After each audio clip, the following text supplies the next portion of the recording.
લોકસભા ચૂંટણી પહેલા કેન્દ્ર સરકાર આમ જનતાને મોટી રાહત આપવાની તૈયારી કરી રહી છે। ટૂંક સમયમાં પેટ્રોલ અને ડીઝલના ભાવમાં પ્રતિ લીટરે 6 રૂપિયાથી લઈને 10 રૂપિયા સુધીનો ઘટાડો થઈ શકે છે।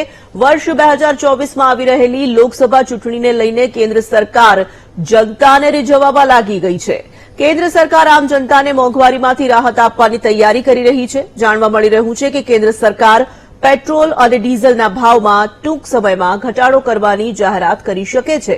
પેટ્રોલ અને ડીઝલના ભાવમાં 6 થી લઈને 10 રૂપિયા સુધીનો ઘટાડો કરવા માટે ઓઇલ કંપનીઓ સાથે વાતચીત ચાલી રહી છે। 22 મે 2023થી પેટ્રોલ અને ડીઝલના ભાવ સ્થિર રહ્યા છે। કેન્દ્ર સરકારે છેલ્લી વખત પેટ્રોલ અને ડીઝલની એક્સાઇઝ ડ્યુટીમાં પ્રતિ લીટરે અનુક્રમે 13 અને 16 રૂપિયાનો ઘટાડો કર્યો હતો।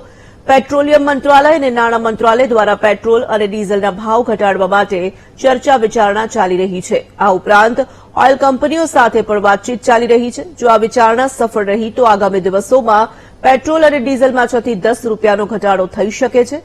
મહત્વપૂર્ણ છે કે છેલ્લા ઘણા મહિનાઓથી આંતરરાષ્ટ્રીય બજારમાં ક્રૂડ ઓઇલની કિંમતોમાં ઘટાડો થયો છે। હાલમાં પ્રતિ બેરલનો ભાવ $80ની આસપાસ ચાલી રહ્યો છે, જેના કારણે ભારતીય ઓઇલ કંપનીઓનું બજેટ જળવાઈ રહ્યું છે। હવે જનતાને પણ મોંઘવારીથી થોડી રાહત મળે તેવી આશા બંધાઈ છે।